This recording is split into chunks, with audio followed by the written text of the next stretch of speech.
Assalamualaikum warahmatullahi wabarakatuh. Perkenalkan, nama saya Muhyiddin, NPM 219010821165. Di sini saya akan mempresentasikan materi tentang pajak pertama nilai atau sering disebut dengan PPN. Matkul perpajakan, dosen Bu Jenny Susianti, SE, MD. Baik, selanjutnya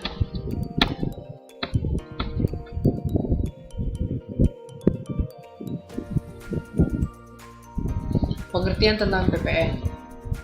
PPN sendiri merupakan pajak penjualan yang dipungut atas dasar nilai tambah yang timbul pada semua jalur produksi dan distribusi. Kemudian dasar hukum PPN yaitu terdapat di Undang-Undang Nomor 42 Tahun 2009 tentang PPN dan jasa penjualan atas barang mewah. Yang kedua, tentang poin submateri. Submateri di sini saya akan menjelaskan dari materi 1 sampai materi 8. Tentunya akan membutuhkan waktu yang sangat lama. Oleh karena itu, saya akan menjelaskan tentang poin per poin saja. Baik, selanjutnya yang pertama yaitu tentang karakteristik pajak pertambahan nilai. Karakteristik pajak pertambahan nilai itu terdapat 7 bagian karakteristik PPN. Yang pertama yaitu tentang PPN adalah pajak atas konsumsi. Nah, di sini pajak atas konsumsi ini pajak yang dibebankan yaitu pada konsumen akhir dari barang kena pajak atau jasa kena pajak tersebut. Kemudian yang kedua yaitu PPN adalah pajak tidak langsung. Dan yang ketiga adalah PPN adalah pajak objektif. Dan yang keempat PPN penggunaan tarif tunggal. Selanjutnya PPN adalah pajak atas konsumsi barang kena pajak atau jasa kena pajak di dalam negeri. Kemudian yang keenam, PPN bersifat multi-stage levy.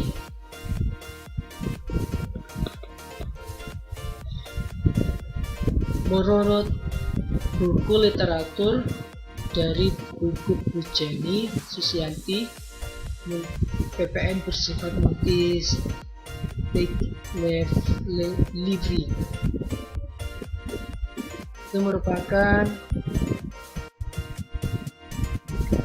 pajak ini akan dikenakan atau dipungut pada setiap tahap jalur produksi dan distribusi. Untuk jenis pajak multi-stage levy tersendiri yaitu pemungutannya pada saat terjadi produksi dan distribusi, mulai dari pabrik, pedagang besar, grosir, hingga pedagang kecil atau yang sering disebut dengan pengecer. Kemudian yang terakhir yaitu tentang PPN penggunaan indirect subtraction method. Mekanisme perhitungan pajak PPN menggunakan metode ini atau disebut dengan metode pengurangan secara tidak langsung. Merupakan metode yang dapat mengkreditkan pajak masukan atas barang kena pajak dan jasa kena pajak yang berbeda. Materi yang kedua tentang subjek pajak pertambahan nilai. Subjek pajak pertambahan nilai itu yang pertama yaitu tentang pengusaha. Pengusaha sendiri merupakan orang pribadi atau badan yang dalam kegiatannya terdapat menghasilkan barang, mengimpor barang, mengekspor barang, dan melakukan usaha perdagangan dan lainnya.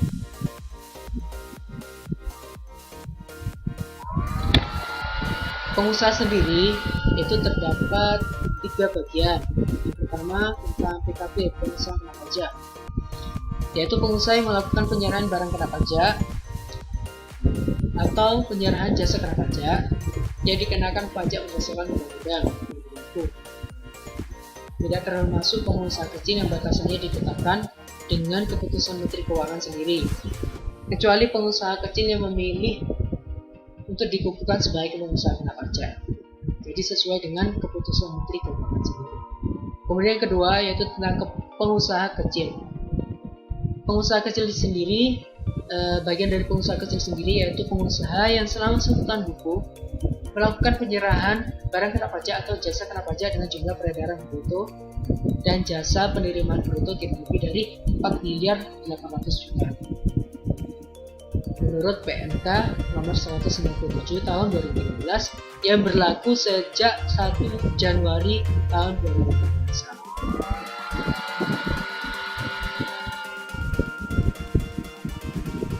Atas penyerahan barang kena pajak atau jasa kena pajak yang dilakukan oleh pengusaha kecil tidak dikenakan PPN. Dan yang ketiga tentang PMPKP. PMPKP, pajak masukan pengusaha kena pajak. Pengusaha kecil yang memiliki dikumpulkan sebagai PKP pengusaha kena pajak berlaku sepenuhnya menurut Undang-Undang Nomor 8 Tahun 1983. Kemudian subjek pajak PPN yang kedua yaitu tentang pemungut PPN. Pemungut di sini merupakan instansi pemerintah yang dituju oleh Menteri Keuangan sendiri untuk memungut, menyetor, dan melaporkan pajak berhutang oleh pengusaha kena pajak atas penyerahan barang kena pajak atau jasa kena pajak kepada bendahara pemerintah, badan atau instansi pemerintah tersebut. Kita menginjak ke materi yang ketiga, yaitu tentang objek pajak bertambah nilai. Objek pajak bertambah nilai terdapat di 3 pasal. Secara umumnya terdapat di 3 pasal. Gambar ini saya mengambil dari buku perpajakan, literatur dari buku Bujani Susianti sendiri. PPN dikenakan ke atas pasal 4 ayat 1 itu terdapat poin A sampai dengan poin A. Kemudian pasal 15C dan pasal 16D. Sebagaimana yang sudah tertera dalam slide PPT tersebut.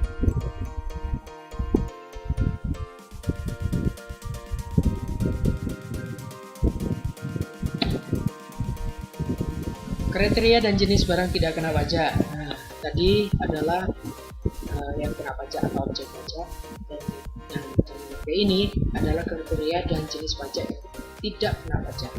Menurut pasal 4A ayat 2 Undang-Undang PPN 2019. Yang pertama adalah barang hasil pertambangan atau hasil pengeboran yang diambil langsung dari sumbernya, barang kebutuhan pokok, makanan, minuman disajikan di hotel, restoran, dan sejenisnya, uang, emas batangan, surat berharga, PPN atas hasil pertanian, dan lain sebagainya.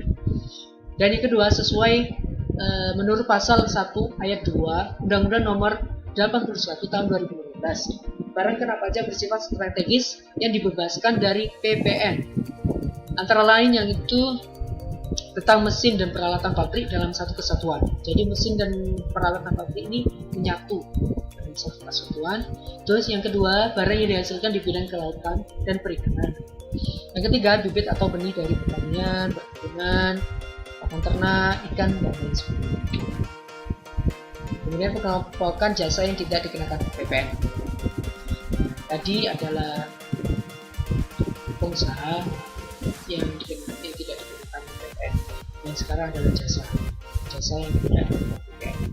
Menurut pasal 42 Undang-Undang PPN tahun 2019, jasa yang tidak terkena pemungutan PPN antara lain yaitu jasa pelayanan kesehatan medis, kemudian jasa pelayanan sosial, jasa keuangan, asuransi, jasa keagamaan, jasa pendidikan, kesenian, hiburan, dan lain sebagainya.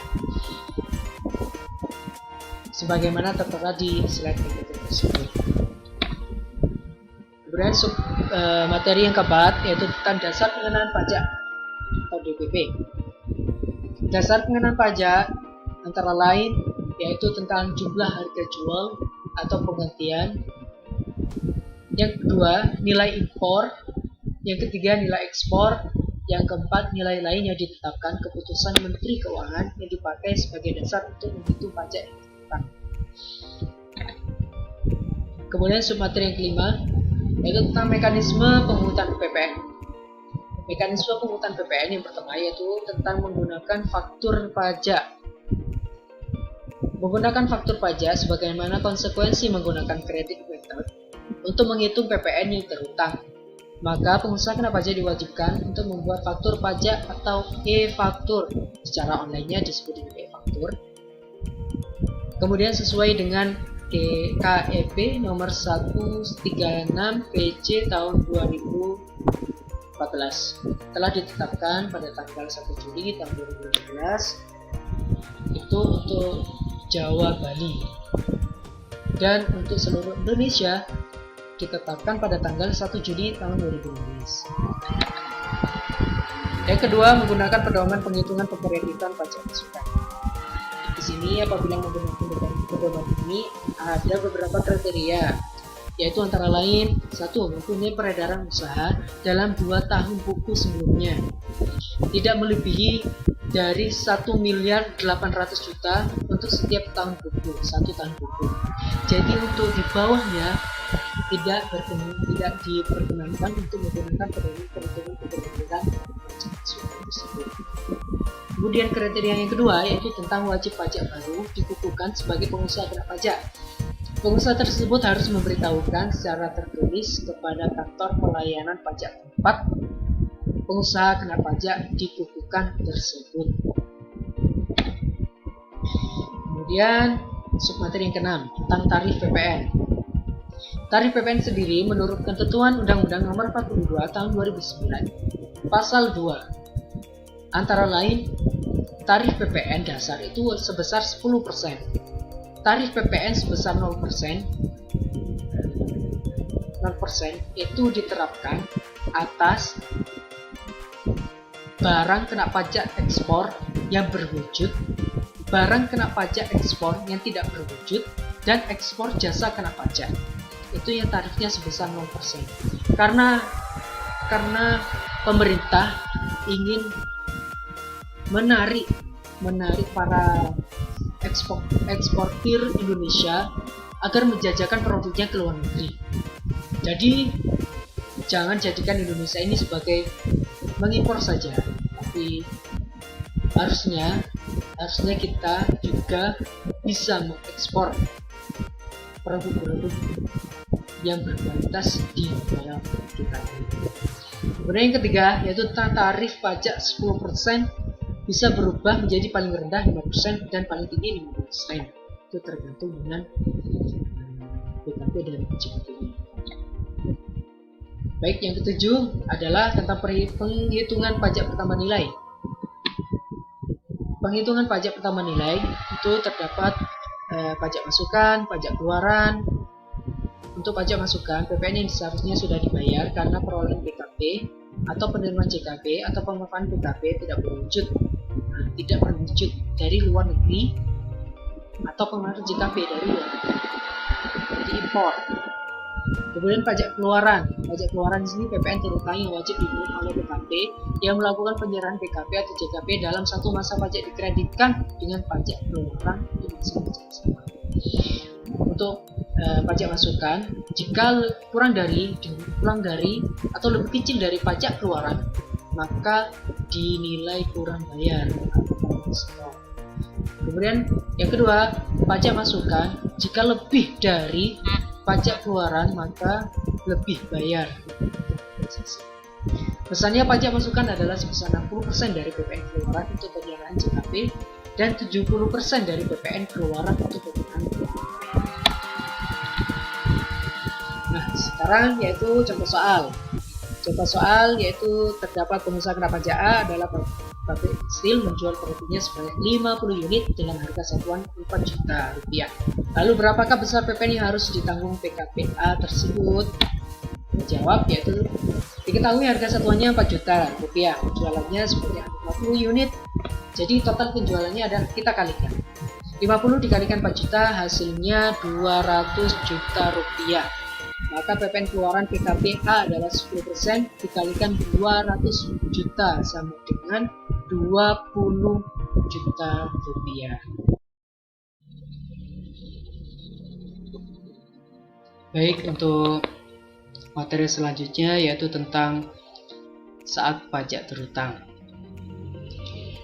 Terutangnya pajak pada saat yang pertama penyerahan barang kena pajak, terus yang kedua impor barang kena pajak, yang ketiga penyerahan jasa kena pajak, yang keempat pemanfaatan barang kena pajak tidak berwujud dari luar daerah pabean, dan yang terakhir pemanfaatan jasa kena pajak dari luar daerah pabean.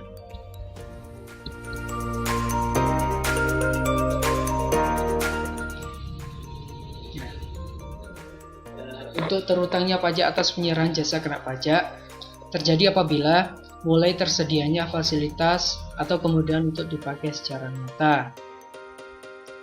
Kemudian terutangnya pajak atas impor barang kena pajak terjadi pada saat BPK tersebut dimasukkan ke dalam daerah pabean. Poin selanjutnya, terutangnya pajak atas ekspor BKP terjadi pada saat BKP tersebut dikeluarkan dari daerah pabean. Kemudian terutangnya pajak atas penyerahan barang kena pajak atau BKP dalam rangka perubahan bentuk usaha atau penggabungan usaha atau pemekaran usaha atau penglihatan seluruh aktiva perusahaan yang diikuti dengan perubahan. Pihak yang berhak atas BKP tersebut terjadi pada saat ditandatanganinya akte yang berkenaan oleh notaris. Kemudian materi yang terakhir tentang faktur pajak.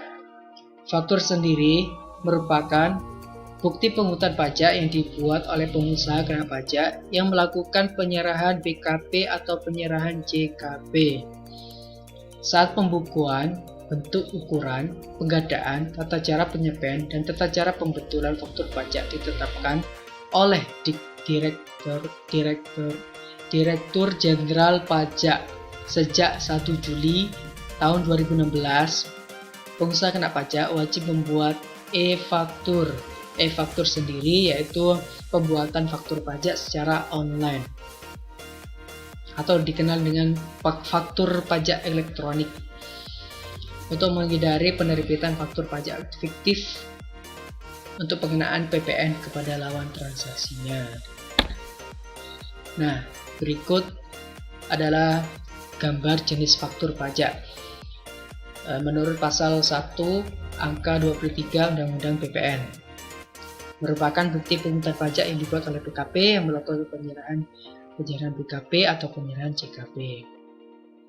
Dibagi menjadi 3, yaitu pasal 13 ayat 1 sampai pasal 13 ayat 1, pasal 13 ayat 2, dan pasal 13 ayat 1. Yang pertama yaitu faktur pajak yang dapat berupa faktur penjualan menurut pasal 13 ayat 1. Yang kedua, faktur pajak gabungan penjualan pasal 13 ayat 2, dan dokumen tertentu yang ditetapkan sebagai faktur pajak. Alhamdulillah, dari semua presentasi mulai dari awal sampai akhir, semoga rekan-rekan bisa memahami yang saya jelaskan, meskipun tentang poin-poin dari pajak pertambahan nilai.